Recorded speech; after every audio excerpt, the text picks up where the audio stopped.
Hello and welcome. I'm Millicent Walker. Tonight, 106 Dapchi schoolgirls reunite with their parents, even as parents of their only girl still in captivity, Leah Sharibu, express optimism on her safe return. Minister of Information and Culture, Mr. Lai Mohammed, says 113 and not 110 persons were abducted from Dapchi on February the 19th, even as he insists no ransom was paid for those released so far. Northern Governors Forum meet with leaders of Metis Allied Cattle Breeders Association towards finding a lasting solution to the incessant clashes between farmers and herders across the country. Catalonia's former president, Carles Puigdemont, is in German police custody on the order of the European Union.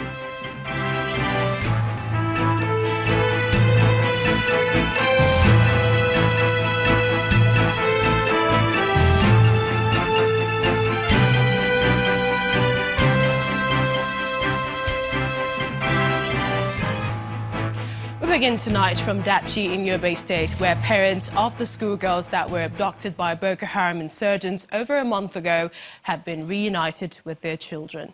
A member of the House of Representatives, Buka Goni, presented the children to the representative of Governor Ibrahim Gaidam. He explained that 105 of them are students of the Government Girls Science and Technical College Dapchi, while 2 of them are children living in the institution's staff quarters. The students were handed over to their parents in the assembly hall of their school. Home sweet home, that is perhaps the best way to describe the mood of the 107 Dapchi students as they arrive back into their community where they were abducted over a month ago.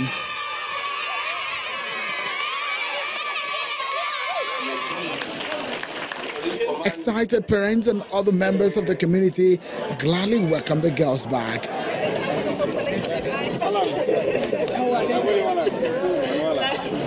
This is a clear testimony that our government in Nigeria, actually they have some missing gaps, but they have been trying, but there is missing gap. Let them try it as much as possible to see that they have already given a maximum security coverage to all our schools to avoid further occurrence of such an incident in our schools, so that parents will be relaxed and continue sending their children to schools.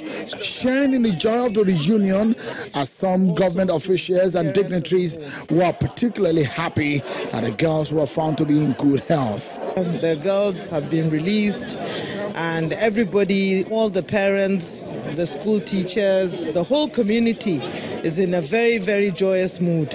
And indeed, we are all happy all night. The whole of Nigeria is happy, and we are in full support of all the things that government is doing in order to secure the lives and property of Nigerians. And we're hoping and praying that soon enough the Chibok girls will also be released. We must encourage the parents, because if we discourage them, or the parents discourage their children to come to school, as like Boko Haram succeeded. So we will accept this one. And we'll continue to pray and continue to do everything we can. And Mr. President has assured us that no stone will be left unturned until those girls from Chibok are also released. And that will bring to the end the secession. The whole thing will cease. The problem will come to an end. And we'll continue to pray that such a thing never ever happens anywhere in Nigeria. But in another part of the community, the parents of Leah Sharibu, who is still in captivity, looking downcast, are optimistic on the safe return of their daughter, even as they deny report in some section of the media about her release. We are very, very sad with what we are hearing. We are very, very sad now. I'm calling for the Mr. President to assist and put more effort to fulfill his promise that this my daughter will be released with immediate, or with the time that he said, with the healthy condition in time as he promised. And the entire Nigerians, I'm very, very happy for their prayer and their concern about the yet release of my daughter. While Leah's parents and indeed all Nigerians await her safe return and others still in captivity, the expectations are that the federal government will ensure that no such incidents occur again, especially since this may have a negative impact on the advocacy for increased girl-child education. 113 and not 110, as earlier reported, is the actual number of persons abducted from Dapchi community on February the 19th. The Minister of Information and Culture, Mr. Lai Mohammed, made the clarification while addressing newsmen in Lagos today. The minister said the review is born out of fresh facts at the disposal of the federal government. He also reiterated his earlier position that the government did not pay any ransom to secure the release of the students. And the Inspector General of Police to take direct charge. We neither paid ransom nor swapped any Boko Haram member to secure the release of the girls. This is a fact, irrespective of how a section of the press has tried to spin the story. A total of 111 girls were abducted from the government girls' secondary and technical college Dapchi on 19th February 2018. That means one student was not captured on the list of 110 abducted students that was compiled by the school, on the basis of which the federal government gave the number of abducted schoolgirls as 110. Also kidnapped were two other persons who are not students of the college. They include a primary school boy who came to the school to sell pure water and another primary school girl. That brings the total number of abducted persons on that day to 113. So far, a total of 107 persons, comprising 105 Dapchi schoolgirls and 2 non-students, have been released by the insurgents. Minister of Information and Culture, Mr. Lai Mohammed. Meanwhile, civil rights group, the Socio-Economic Rights and Accountability Project, SERAP, is asking President Muhammadu Buhari to drop his proposal to grant amnesty to members of Boko Haram insurgents. According to SERAP, any amnesty for the group will be counterproductive and constitute impunity for their members, which would in turn undermine peace and stability in the country. The organization, in a statement, is urging the federal government to instead prioritize justice for victims of Boko Haram to help them rebuild their lives.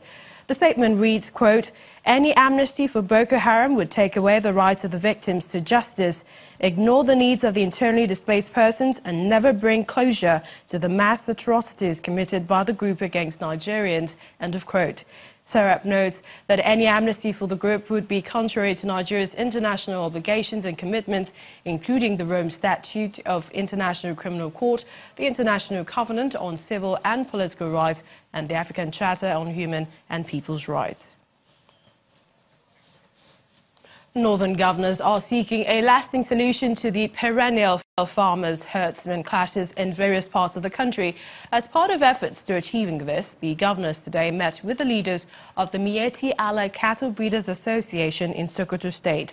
The meeting had in attendance the governors of Sokoto, Kaduna, Borno and Kano states, as well as representatives of the cattle breeders group from all over the country. Before going into the closed-door meeting, Chairman of the Northern Governors Forum and Governor of Borno State, Kashim Shettima, expressed concern over the rising cases of insecurity in different parts of the country owing to the activities of people suspected to be herders. At the end of the meeting, a communique was released which read in part, quote, "We have seen enough crisis in the northeast with Boko Haram. We cannot afford to let any other conflict linger without a solution. We hope to hear from all sides and finally come up with a workable plan that will restore confidence and entrench lasting peace in our region," end of quote. However, the national president of the cattle breeders says he is bothered by the recent face-off between herdsmen and members of the communities with whom they have lived with for several years. The UNHCR says it has supported 10,000 people in Borno State to start up businesses in 2017. An additional 1,500 vulnerable persons are being targeted in this year's intervention under its Livelihood Empowerment Program. The first batch of beneficiaries are already undergoing training in special skills in 5 centers across Maiduguri. Widows, former spouses of militants, displaced women, separated from their children and family members. They all have their stories. These are the vulnerable group the UNHCR has chosen to train on its Livelihood Empowerment Platform. During the war, they lost many things. They lost their houses, they lost their properties. With livelihood, they can get back their properties, they can have good life again. In 5 centers across Maiduguri, 460 women and young boys are trained on tailoring, shoemaking, bead making. Some of the women are already reaping the fruits of their new skills. For high-quality shoes, I spend between 1,200 naira to 1,500 naira to buy the materials for making them. For lower-quality ones, it's usually 800 to 1,000 naira, and I could sell them for up to 1,500 or even 3,000. Mariam Abu is another resilient beneficiary, a widow from Apadam local government, displaced and separated from her 4 kids since 2014. She wants to be empowered to raise money and take care of 2 of her kids who are now taking refuge in Cameroon with relatives.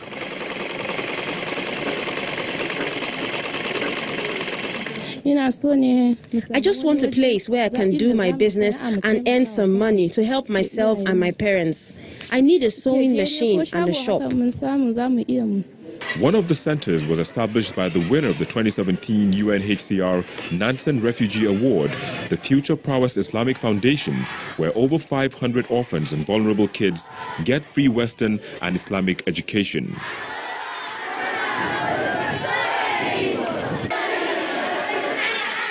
The founder, Zenda Mustafa, used part of the $150,000 reward to establish the Skill Acquisition Center to empower the mothers of the orphaned kids. It's just an 8 weeks program. After giving them the 8 weeks program, then we now put them into a sort of a cluster, or what do you call it? You just have to put them in groups of 10. Where you put them into a cooperative society. While putting them into cooperative society, then the other development agencies like the UNHCR or any other development partners of like may come and give them support so that they can be empowered to have a livelihood. Mariam Abu and other women like her are happy to showcase the end products of what they have learned and are hopeful that their skills will make their purses fatter. Last year, the UNHCR created 269 cooperative groups to accommodate the startup needs of the 2,690 trainees. In part 2, after the break, Christian clerics seek peaceful coexistence as faithful celebrate Palm Sunday. Please stay with us.